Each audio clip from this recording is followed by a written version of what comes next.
Apa? Suara Natalie meninggi. Bagaimana kamu bisa mengatakan hal itu kepada orang tuamu? Jika suatu hari aku tiba-tiba hamil, apakah mereka akan mengira aku berselingkuh? Setelah mendengar ini, Gilang tertawa terbahak-bahak. Kamu selalu berbicara sebelum berpikir. Tapi, aku ingat kamu selalu menyukai anak-anak. Jika aku harus membandingkan anak-anak denganmu, aku lebih menyukaimu. Gilang tiba-tiba memeluk Natalie dan membenamkan kepalanya ke lehernya. Kamu mungkin tidak tahu betapa berartinya kamu bagiku. Aku tidak mau kamu menghabiskan setiap hari hanya memikirkan tentang memiliki anak. Mendengar ini, Natalie cukup terkejut. Entah dari mana, matanya mulai memanas saat air mata mengalir secara alami, setetes demi setetes. Meskipun identitas mereka tidak penting atau terkenal, Natalie tahu bahwa dia sedang memegang kebahagiaan sejati dalam pelukannya. Siapa yang peduli punya anak? Aku belum cukup menikmati hubungan kita berdua. Gilang duduk dan tersenyum sambil mencium air matanya. Saat dia hendak turun ke bibirnya, Natalie tiba-tiba menggenggam tangannya dan berkata dengan nada meminta maaf, "Aku sedang menstruasi." Waktunya tidak tepat. Gilang membalikkan tubuhnya dan berbaring telentang. Kecuali kamu tidak keberatan sedikit berdarah? Apa yang kamu pikirkan? Tidurlah. Gilang menepuk kepala Natalie. Setelah menunjukkan kekerasan yang lembut, dia menarik wanita itu ke dalam pelukannya dan memeluknya hingga tertidur.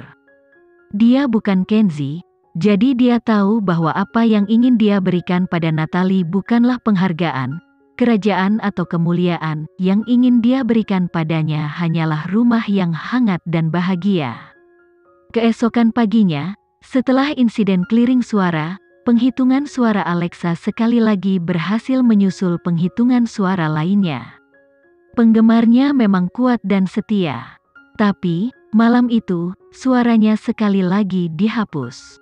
Di dalam ruang tamu Hyatt Regency, Kenzie melihat apa yang terjadi dan mengerutkan alisnya. Saya pikir kita bisa segera mengunci pelakunya.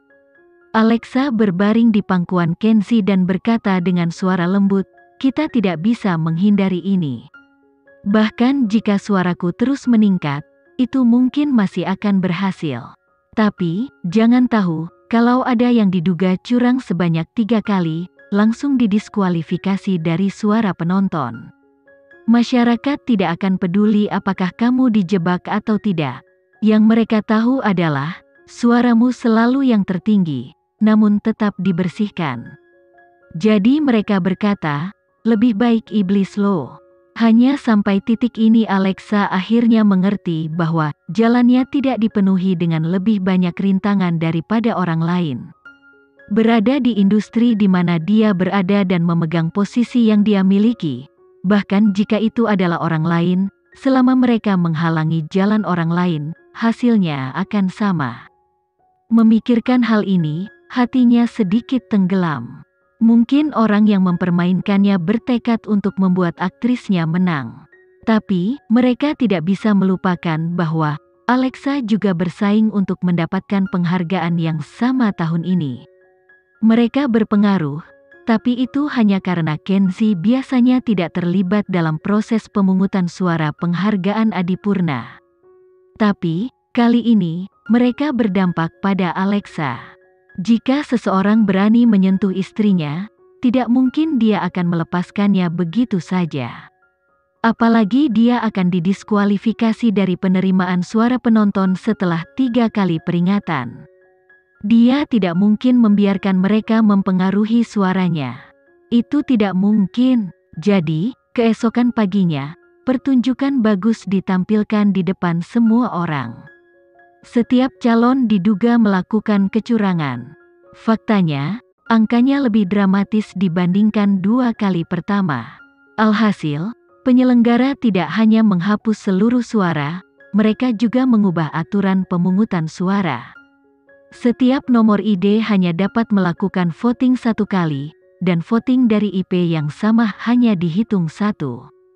Semua nominasi memiliki awal baru dalam perlombaan yang adil. Jika ada yang berani bersaing dengan Kenzi, mereka harus mempertimbangkan kemampuan mereka. Kalau tidak, mereka akan menembak kaki mereka sendiri.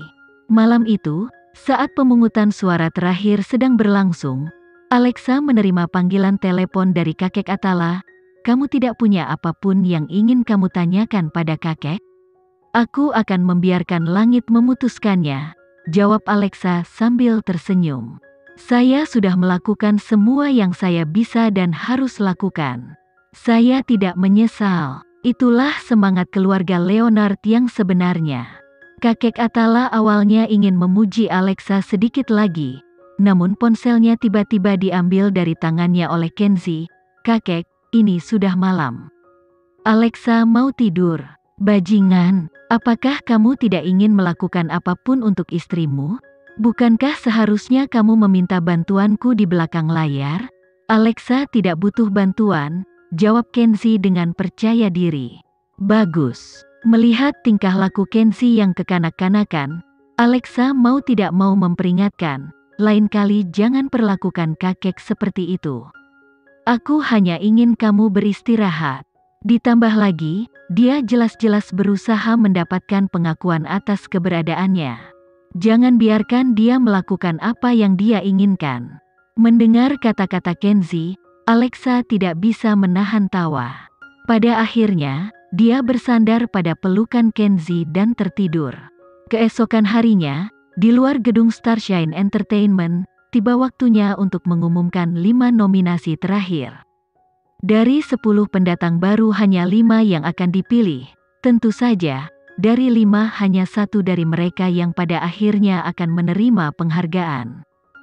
Kakek Atala terlibat dalam proses pemungutan suara. Jadi setelah pemungutan suara putaran pertama, para juri menempatkan peringkat kelima dan keenam untuk dibandingkan. Aktris di posisi kelima ini membintangi film surrealis berjudul Survive. Dan duduk di posisi keenam adalah Alexa. Alexa berada di peringkat keenam. Kakek Atala tidak memahami hasil ini. Dengan kemampuan akting Alexa, dia lebih dari mampu setidaknya berada di peringkat 3 besar. Mengapa dia hanya mendapat sedikit suara? Saya pikir kita harus menghilangkan Alexa saja.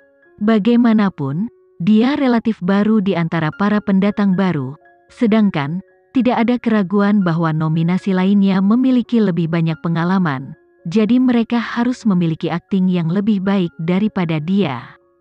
Tanpa keraguan, kakek Atala memotong dan mengejek, "Penghargaan Adipurna tidak didasarkan pada pengalaman, namun didasarkan pada keterampilan." Kakek Atala, mereka yang duduk di sini, semuanya memiliki pengalaman puluhan tahun. Tidakkah kamu pikir kami bisa membedakan siapa yang bisa dan tidak bisa bertindak? Jika kamu begitu baik, kenapa kamu tidak memberitahu kami, keluar dari 10 nominasi, yang tidak bisa bertindak? "Kamu ingin berbicara denganku tentang akting?" Kakek Atala tidak mau mengaku kalah. Jadi dia meminta seseorang untuk mengambilkan 2 film yang dikirimkan untuk 2 wanita, yang saat ini berada di posisi kelima dan keenam. Tentu saja, di saat seperti ini, harus menggunakan perbandingan untuk membuktikan pendapatnya. Karena kita sudah sampai pada titik ini, mari kita lihat akting mereka secara detail.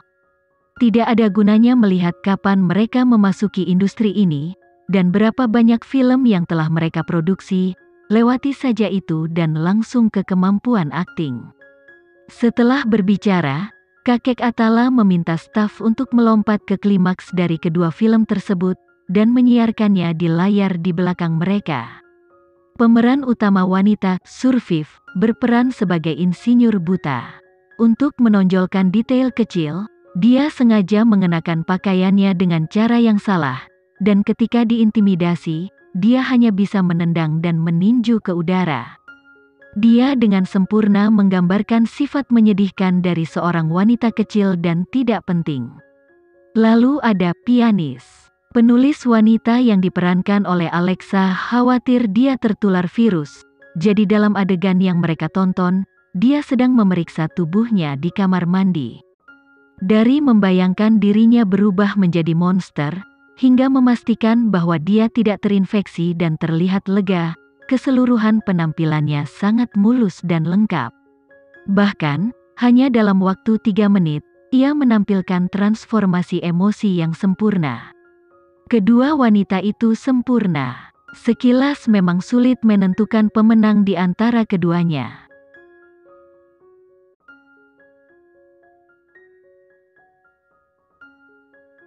Sekian dulu ya video kali ini, kita lanjutkan lagi videonya di lain waktu. Oh iya, bagaimana menurut kalian? Semoga bisa sedikit menghibur kalian semua.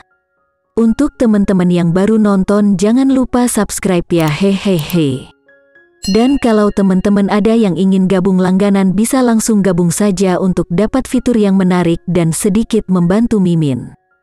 Terima kasih banyak sudah menonton, sampai jumpa lagi, bye.